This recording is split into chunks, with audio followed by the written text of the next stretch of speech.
교회는 세상의 기관처럼 개인이나 어떤 단체의 이익을 목표로 세운 기관이 절대로 아닙니다.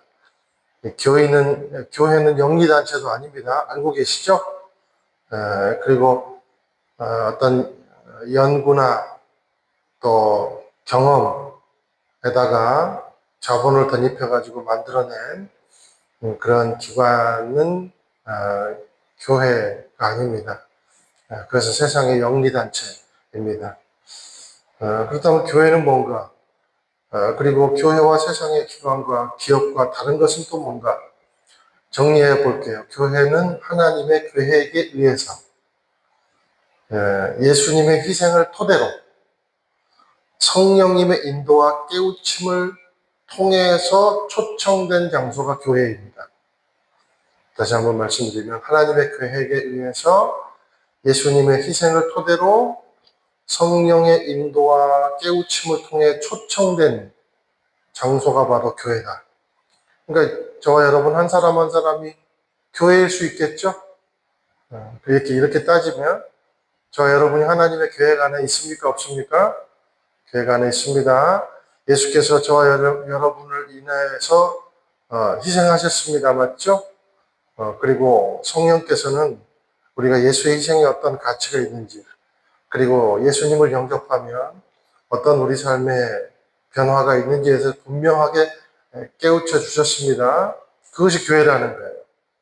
그래서 초청된 곳이 교회다라는 것입니다. 그러므로 교회의 토대는 예수님이시라 볼 수가 있겠죠. 죄인들을 위한 예수님의 피 흘리심이 교회의 토대가 된다라는 겁니다. 그러니까 저와 여러분 한 사람 한 사람에게는요, 피가 묻어 있어요. 그리고 피가 흐르고 있어요. 저는 혈액형이, 한번 말씀드린 적 있습니까? 저는 혈액형이 AB형이거든요.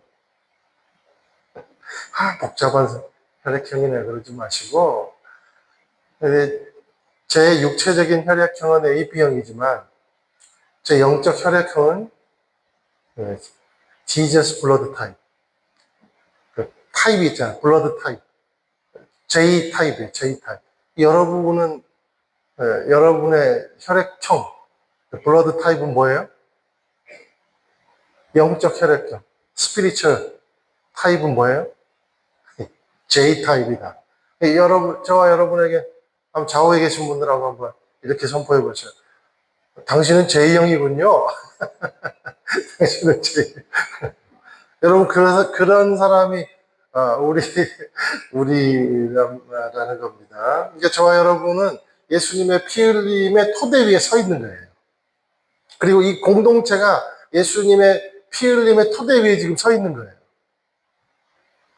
그러니까 그 피 흘림을 인정하지 않고 다른 어떤 것을 우리가 의지하면 그 교회가 아니라는 겁니다. 그것은 우상을 섬기고 있는 것, 아니면 자신이라는 것을 섬기고 있는 거겠죠. 성령께서 각 사람을 믿게 하심과 동시에 우리는 그리스도라는 몸에 접붙여진 것입니다. 그것을 뭐라고 하냐면 지체라고 해요. 자, 이 말은 교회에서, 신앙생활 가운데서 우리가 가지는 위치가 어떤 위치인지를 잘 말해주고 있습니다.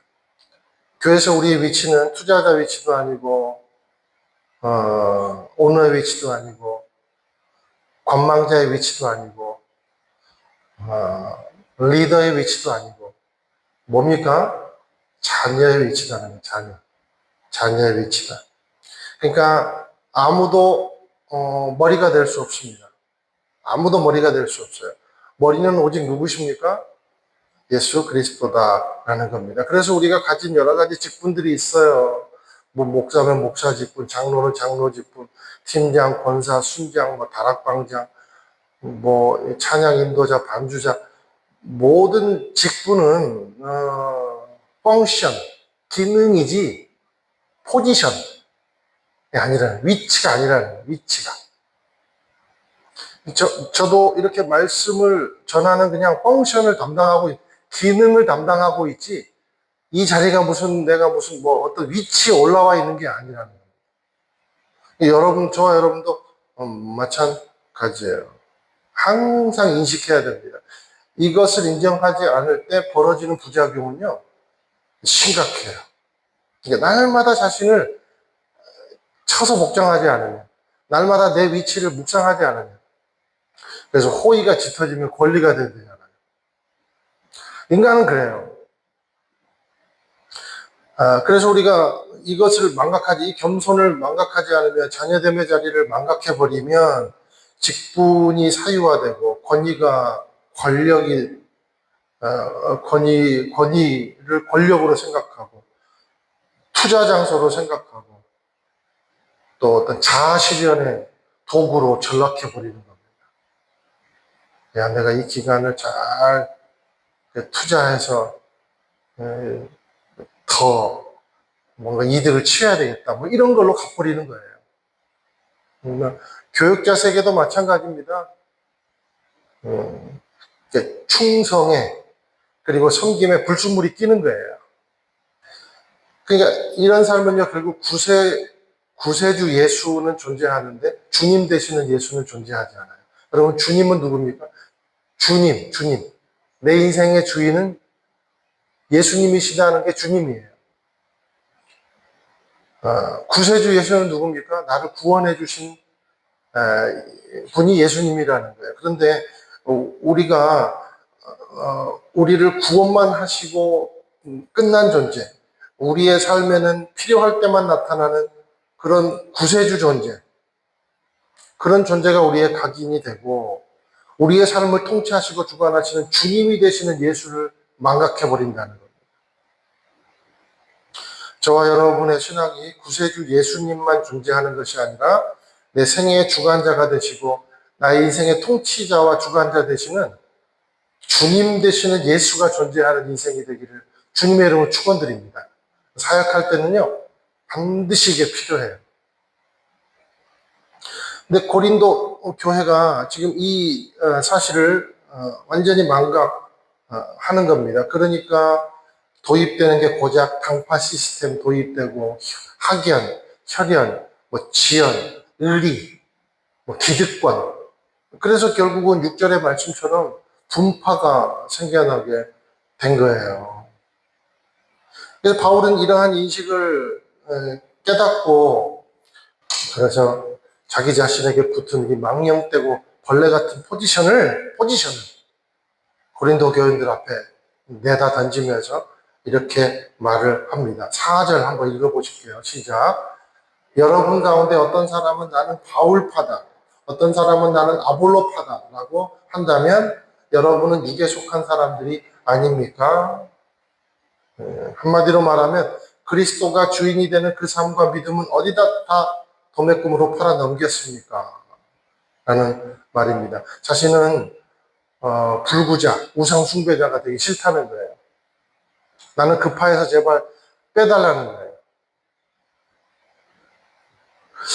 혹시 저와 여러분이 목사님은 우리 편이다 이런 생각을 갖고 있다면 과감히 저는 빼주시기 바랍니다. 빼주세요, 제발. 저는 하나님 편이에요. 그리고 여러분도 하나님 편이셔야 돼요.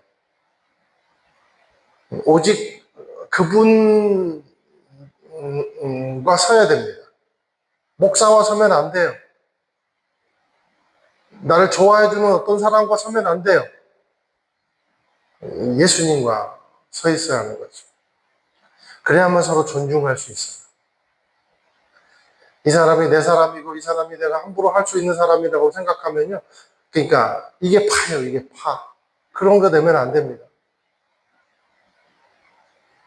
그래서 항상 말하잖아요. 우리는 좌파도 되지 말고 우파도 되지 말고 위파가 되라. 위파. 교회의 머리는 예수 그리스도이신데 스스로 머리를 떼어내면 몸통은 불구가 되고 시체가 된다는 것을 바울은 누구보다도 알고 있는 겁니다. 여러분, 오징어가요, 머리통 잘라도 움직이죠? 근데 그 움직이는 것이 생명이 있습니까? 없습니까? 생명 없는 움직임이라는 겁니다. 머리가 없습니다.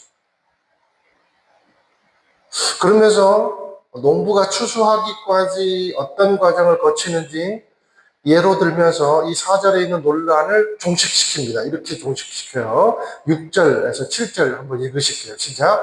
나는 심고 아볼로는 물을 주었으나 자라게 하신 분은 하나님이십니다. 그러므로 심는 사람이나 물 주는 사람은 아무것도 아니요 오직 하나님께서 자라게 하신 것입니다. 저는 이 말씀 묵상하면서 두 가지를 깨달았어요. 첫 번째 깨달음은 성장의 궁극적, 이 성장하는 거잖아요. 성장의 궁극적인 주체는 하나님이시구나라는 것을 깨닫게 되었어요. 두 번째 깨달은 것은 중요한 것은 절대적인 것을 대체할 수 없다. 이것을 좀 깨닫게 되었습니다. 자, 우리가 하는 섬김의 역할은 매우 중요한 것이긴 하지만 그러나 그 중요한 것이 절대적인 것을 앞서갈 수가 없다라는 거예요. 더 쉽게 말해서 우리는 중요한 역할을 하고 있습니다. 그건 인정합니다. 여러분, 저와 여러분이 얼마나 중요한 역할을 하고 있는지 아세요? 여기에 한 명도 없으면 제가 어떻게 설교를 할 수 있겠습니까? 뭐 허공에다 대고 해요? 그럴 수 없죠. 그리고 제가 없으면 여러분이 딴 사람한테 들을 수 있나? 교육자가 한 명도 없다고 생각해 보세요. 그러니까 우리는요, 굉장히 지금 우리가 반주자가 없으면 이만큼 은혜롭게 우리 집사님, 권사님, 우리 형제님이 없으면 이게 은혜롭게 우리가 찬양할 수 있겠어요? 얼마나 중요합니까? 그렇죠? 굉장히 중요해요. 근데 중요한 역할을 하지만 우린 절대적인 역할을 할 수 없다는 겁니다. 그리고 우리는 절대적인 위치에 올라갈 수도 없다는 거예요. 절대적인 위치는 누가 계세요? 그분? 네? 하나님이시라는 거예요. 절대적인 위치. 어떤 사람은요, 이 사역에 내가 없으면 안 된다고 생각하는 사람이 꼭 있어요. 사역을 하다 보면. 그리고 실제로 내가 없어가지고, 추진되어지는 일이 한 번이라도 안 될 때는 묵상을 해요. 야, 거봐. 내가 없으니까 안 됐어. 그러면서 가족들한테 간증합니다. 이렇게 빠졌더니 그냥 특히 부부끼리 막 간증하고 그러잖아요. 그리고 두 번 안 되는 것을 보면 자랑으로 삼고 이제 가족을 보면서 다른 사람에게 또 간증을 합니다. 그리고 세 번 이상 안 되고 무너지는 것을 보면 절대자의 위치에 자신이 올라가요. 나는 중요한 것을 넘어서 절대자구나. 우리가 망각하지 말아야 될 사실은 섬김조차도 내 것으로 하는 것이 없다는 사실이에요. 다 하나님의 지혜를 빌려서 하는 겁니다. 저도 이 말씀을 준비하다가 어쩔 때는요, 정말, 이 말씀을 가지고 도대체 무슨 말을 할 수가 있어. 요즘 새벽 예배 그러잖아요. 땅 이름만 주구장창 나오고, 묵상할 게 없어요. 근데요, 기도하고, 하나님께 집중하면요, 하나님이 큐티하는 것처럼 이렇게 단어가 쑥쑥 떠오르는 그런 현상들을 주세요. 그러니까 이것은 내가 하는 게 아니라는 거죠, 우리가 하는 게 아닙니다. 우리는 하나님의 지혜를 그냥 빌려서 하는 것 뿐이에요. 그래서 은사가 타동인가 아세요? 타동? 나에게서 나오는 게 아니라 영어로 보면 gifted라는 ed 해가지고 타동이에요. 타동. 누가 안 주면 못 받는 거. 하나님이 그 재주를 주셨기 때문에 내가 지금 이 재주를 보이고 있는 거예요. 어떤 사람 말하는 재주. 그죠? 그거 타동입니다. 자동 아닙니다. 어떤 사람 체력 좋은 거, 그 타동입니다. 자동 아니에요. 어떤 사람 그렇죠. 연주 잘하는 거. 그 타동의 자동 아니에요. 그 교회를 사랑하는 마음, 그 타동의 자동 아니에요. 하나님 주신 게 성령님이 주신 거예요. 티칭도 마찬가지고, 긍휼도 마찬가지고, 상담도 마찬가지고. 다 여러분, 타동이에요. 자동 아니에요. 여러분이 그 아름다운 목소리를 가졌습니까? 그거 타동이에요, 자동이에요? 여러분이 외모가 너무 출중해가지고 교회 가는 데마다 안내사라고 막 그렇게 종용합니까? 새가족 팀으로 오세요. 그거 타동이에요, 자동이에요? 타동이에요. 하나님이 주신 거.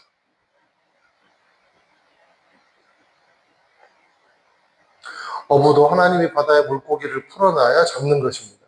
아파트도요, 하나님이 물과 흙을 만들어 놔야 비로소 시멘트도 만들고 몰타르도 만드는 거예요. 동물도요, 하나님이 만들어 놓으신 식물이 있어야 열매도 먹고 풀도 뜯고 하는 겁니다. 식물도 동물이 이렇게 토를 하잖아요. 그럼 이산화탄소가 배출된대요. 그것을 도움으로 해서 광합성 작용을 일으키는 식물도. 결국은요, 다 순환되는 겁니다. 빌려 쓰는 겁니다. 심는 것, 하나님이 만드신 땅과 씨가 있어야 되고, 물을 주는 것, 하나님이 만들어 놓으신 물이 있어야 이것을 우리가 받아먹고 서로 주고받을 수 있는 거죠. 섬김도 마찬가지로 내 것으로 하는 것이 아니라 하나님께서 주시는 것으로 하는 거예요. 나는 단지 적극적인 반응과 행동을 통해서 하나님이 주신 것을 손해보지 않고 쓰는 겁니다.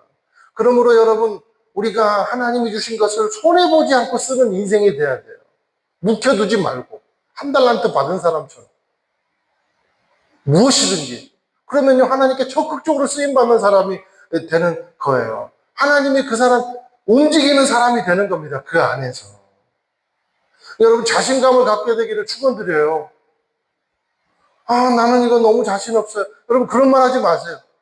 저는 뭐 자신 있어서 뭐 여러분 뭐 설교하고 찬양인도 하고 뭐 그렇습니까? 저도요, 굉장히 낙심될 때 많아요. 내가 이 정도 수준밖에 안 되나. 막 벽에다 이마 들이받고 싶고 막 그런 생각도 많이, 어쩔 때는 그래요. 근데 여러분, 그건 겸손한 게 아니에요. 그러니까 하나님이 내 안에 역사하신 것을 인정하지 않는 거예요. 그러면 여러분, 뭔가 권고가 있을 때, 여러분 마음속에 성령께서 무슨 마음을 주실 때, 여러분 절대로 그걸 지체하지 마십시오. 그리고 나는 모자라다 생각하지 마세요. 그냥 나아가세요. 그 사람을 통해 하나님이 역사를 하십니다. 그리고 그렇게 나아가기 시작하면 내가 성장하는 거예요.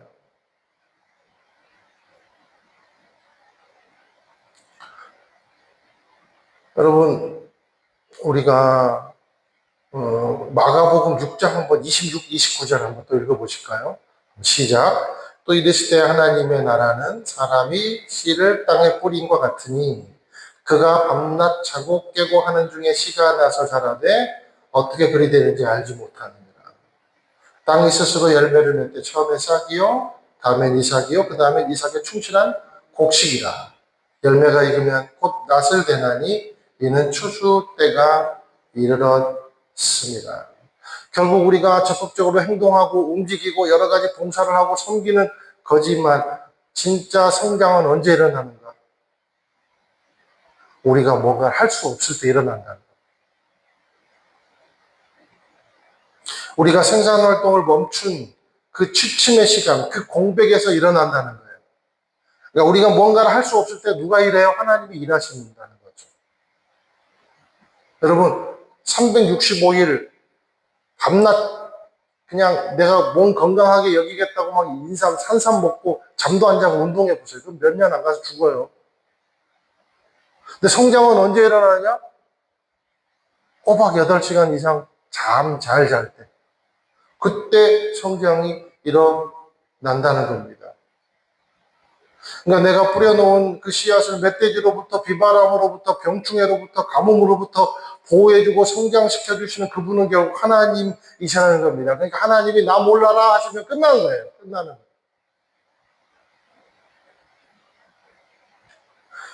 우리의 섬김은 일시적이고 한시적이지만 하나님의 돌보심은요, 무한합니다. 무한해요. 여러분 이것을 믿게 되시기를 축원드려요. 그럼 여러분들이 가만히 있어도 불안하지 않아요. 아무것도 하지 않아도 불안하지 않아요.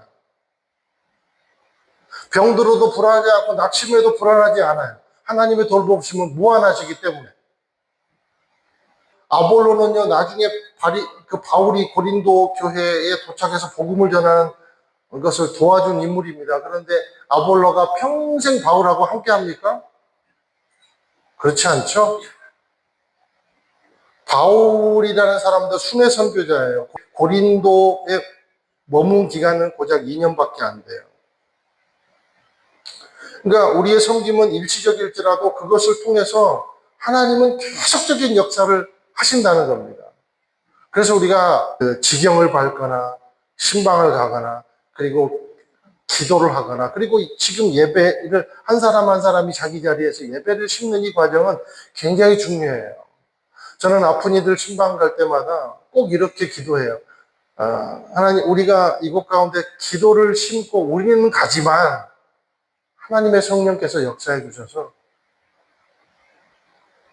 이 귀한 우리 집사님, 권사님, 예를 들면 성도님의 삶을 이끌어 주십시오. 친정한 마음으로 기도해요. 왜냐하면 우리의 섬김, 우리의 기도, 우리의 일시적인 방문은 한계가 있는 거예요. 근데 누구는 남아 계십니까? 영원전부터 남아 계세요. 그분은. 계속적으로 하나님은 역사를 하십니다. 여러분 볼까요? 6절에 보면 헬라어 원문으로 보면요. 나는 심고, 이게 심고, 과거 끝났어요. 나는 심고, 과거형입니다. 그리고 아볼로는 물을 주었으나, 이것도 과거형이에요. 근데 자라게 하시는 분은 하나님이십니다. 이 말은요. 미완료 과거형이에요. 무슨 말이냐면 아직 끝나지 않았다. 계속되고 있다는 겁니다. 그러니까 저와 여러분을 계속해서 자라게 하시는 분은 누구세요? 하나님이십니다. 우리 속에서 착한 일을 시작하신 이가 그리스도 예수의 날까지 이루실 줄을 우리가 확신하노라. 그러니까 누구는 계속해서 역사하시는 거예요. 그 나라 이를 때까지 하나님은 저와 여러분 안에 계속해서 역사하고 계신다는 거예요. 그러니 우리가 누구를 의지해야 합니까? 하나님을 의지해야 되는 거죠. 나는 우리 교회가 끝까지 하나님을 바라보고 복음을 바라보고 예수 그리스도를 바라보아 하나님이 각자의 삶 가운데 역사하시는 그것이 막 매 예배 때마다 간증되는 놀라운 역사가 임하게 되기를 주님으로 축원드려요. 얼마나 감사한지요. 나 같은 자를 써주시면 얼마나 감사합니까? 그리고 우리가 교회가 함께하고 하나님이 기뻐하시는 일들을 하니 얼마나 감사합니까? 근데 우리는 그 하나님이 기뻐하시는 일들을 일시적으로, 한시적으로 할 수밖에 없지만 하나님은 그곳에, 우리가 가는 곳에 우리 때문에 그 지경을 변화시켜 주시고 우리 때문에 전쟁을 멈추게 하시고 우리 때문에 우주를 돌게 하십니다. 그분이 하나님이십니다. 저는 어제 우리 성원일 목사님이랑 같이 이제 그 신방을 이제 갔는데 그 뭐죠? 승리자매? 네. 네. 그 신방을 가려고 여기 어디죠? 중해마루? 중해마루에 엘베를 누르는데 우리 이제 이순실 권사님이랑 이정수 권사님이랑 저랑 이제 우리 성은일 목사님이랑. 근데 이제 갔는데 지난번 초청 집회 때 초대된 자매가 온 거예요. 그 스리랑카? 제가 이제 그 엘베 지하 3층에서 이렇게 엘베를 기다리고 있는데 어떤 자매님이 그 이주민 자매실 것 같아요. 저한테 핸드폰을 보여주면서 여기가 어떻게 올라가야 돼요? 물어보는 거예요. 그래서 제가 아주 친절하게 이제 가르쳐 줬죠. 누군지도 모르고. 어디 봅시다. 그랬고, 이거 3층인데요. 그런데 딱 보니까 어디서 많이 보신 분이야. 근데 초청 집회 때 저기 앉아 계신 분이 있었어요. 그래서 혹시 우리 세순교회 초청 집회 때 오신 분 아니세요? 그러니까 목사님 맞으세요? 물어보더라고요. 신방 끝나고 이제 우리 중보기도 하시는 권사님들하고 같이 점심 얼마나 맛있게 먹었는지 맛있게 먹고 그리고 자매님이 운영하는 커피숍으로 갔어요. 너무 안타깝게 촉박해가지고 장사가 진짜 안 되게 생겼더라고요. 거기서 같이 한 열댓 명이서 앉아가지고 커피도 우리가 이렇게 팔아드리고 기도도 같이 막 해드리고 그러고 왔어요. 근데 감사하더라고요. 너무 감사하더라고요. 야, 우리가 심는 역할이라도 할 수 있어서 감사하다. 여러분 그 자매님을 위해서 계속해서 기도해 주시기 바랍니다. 얼마나 짠한지 모르겠어요. 교회가 해야 되는 일이 바로 이런 일이 아닌가 싶어요. 우리가 어떤 뭐 화려한 일을 하는 것이 아니라 우리 이름을 막 내세우고 이런 진짜 작은 사람에게 가서 간절하게 기도하고 그 영혼을 돕고 함께하고 그리고 안아주고 이해해주고 공감해주고 이런 일들이 교회가 해야 되는 역할이 아닌가. 여러분 우리가 이렇게 기쁘게 뿌린 활동을 누가 거두세요? 하나님이 농사를 지으십니다. 근데 우리는 그거에 쓰임 받는 거예요. 얼마나 기뻐요. 그러니까.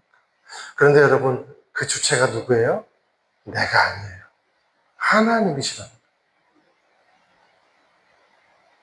우리 8절 한번 읽으실게요. 시작.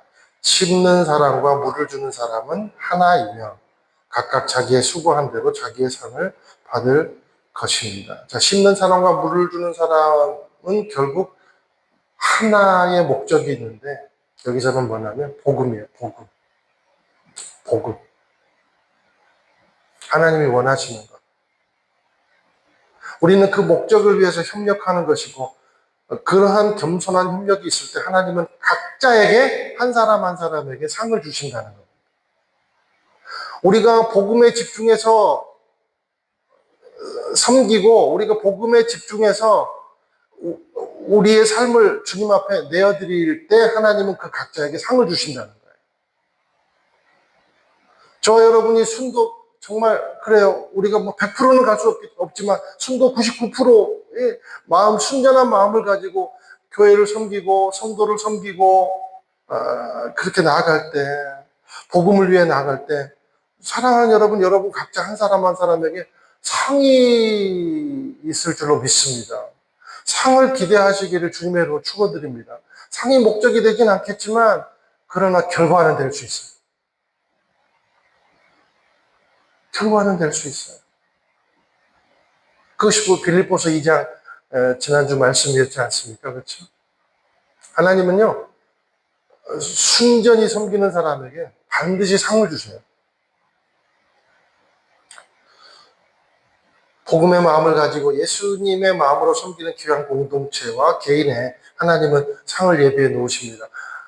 저는 간절히 원합니다. 우리 세준교회가 하나님이 우리가 복음에 정말 순수하게 집중하고 나아갈 때 하나님께서 우리 공동체에 예비해 놓으신 상이 있는 줄로 100% 믿어요. 그리고 저와 여러분의 삶 가운데도 그것이 있는 줄로 믿어요. 하나님의 시간에. 결론은 뭐냐면 교회를 이끄는 원동력은 아무것도 아닌 사람을 써주신 것에 감사하는 겸손한 마음이라는 겁니다. 저와 여러분이 겸손한 마음을 갖게 되기를 축원드립니다.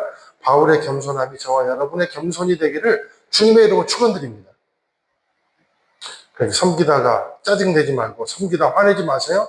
그 내가 살아있는 거지 하나님이 살아계신 게 아니에요. 좌우에 계신 분들하고 서로 이렇게 선포할게요. 섬기다 짜증 안 내겠습니다. 선포 안 한 분들은 짜증 내겠다는 뜻이에요. 하나님이 역사하실 거예요. 우리가 그런 순전한 마음으로 나갈 때. 9절 함께 읽으실게요. 시작. 우리는 하나님의 동역자들이요 여러분은 하나님을 바치며 하나님의 건물입니다. 참 이 말이 저는 좋아요. 교회는 밭이다. 그런데 섬김의 밭이다.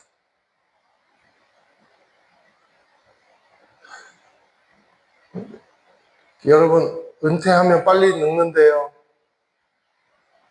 근데 나는요 우리 어르신들이 야 정말 이 은퇴하신 분들 세상에 은퇴한 분들이 얼마나 많아요. 근데 교회도 안 나오면 저분들이 무슨 낙으로 어디서 진짜 뭐라고 사실까 걱정이 돼요. 그들은 우리를 걱정하죠. 어떻게 담배와 술도 없이 재밌게 사냐고. 근데 나는 오히려 그분들이 걱정이 돼요. 도대체 저분들은 저렇게 그러니까요. 교회 아동부 열심히 봉사하고 교회에서 열심히 막 봉사하는 분들은요. 가만 보면요. 꼭 연예인 같아. 봐봐요. 연예인들도 보면요, 친구들 보면 다 늙었잖아요. 노인 되고 막. 그런데 그 사람은 너무 관리 잘해가지고 막 얼굴이 좋잖아요. 근데 교회에 오랫동안 막 아동부 섬기고 열심히 막 하나님 일을 하고 이상하게 막 티칭 열심히 하고 막 선교하고 막 열심히 막 이렇게 막 음악 섬기고 이런 분들 보면요, 같은 나이 때도 굉장히 생동감 있게 보이고 젊어 보여요. 동안이. 여러분도 저를 볼 때 30대로 보이잖아, 초반으로. 아닌가? 괜히 하나 얹으려다가 괜히 비난받고 막, 진짜 비난받았어.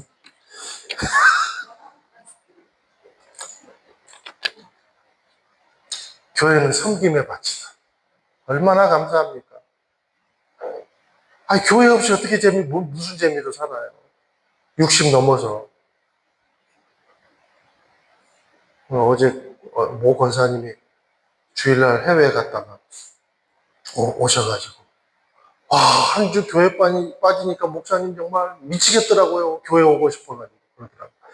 속으로, 왜 갔어, 그러면? 그런 생각은 안 하고 지금 웃으라고. 얼마나 감사한지 몰랐어. 나는 그 고백이 너무 감사하더라고. 야, 이분이 교회를 진짜 사모하고 있구나. 나는 저와 여러분들이 그런 사람 되기를 원해요. 근데 저도 생각해 봤어요. 내가 막 진짜 나는 은퇴가 두렵거든요. 그런다고 뭐 내가 우겨가지고 막 억지로 막 추하게 할 생각은 없지만, 야, 이게 내가 정말 고생은 하지만 이런 자리가 없으면 무슨 재미로 살까? 인간적인 생각도 그렇게 드는 거예요. 교회는 섬김의 밭이다. 얼마나 감사합니까? 여러분 한 사람 한 사람이 이렇게 각자의 자리에서 예배하고 움직이며 섬기고 앉아서 섬기는 이 자리가 여러분 얼마나 좋은 밭인지 깨닫게 되시기를 주님으로 축원드려요. 저도요, 동사무소 체육복 입고 가면 아저씨 소리 들어요. 함부로 나 해요. 그런데 하나님이 목사라고 이렇게 세워주고 이렇게 옷 입고 가니까 목사님 그러지. 누가 인정해 주겠어요, 나 같은 사람은. 그쵸? 진짜 나는 이게 어떻게 표현해야 될지 모르겠어요. 이 감사를. 공감하십니까? 그러므로 교회는 섬김의 밭이다. 그러므로 열심히 서로 돌보고 가꾸십시오. 아끼십시오. 그리고 돌도 제거하고 물도 줘야 됩니다. 씨앗도 심어야 됩니다. 그래서 많은 열매가 풍성히 맺게 해야 됩니다. 그게 교회입니다.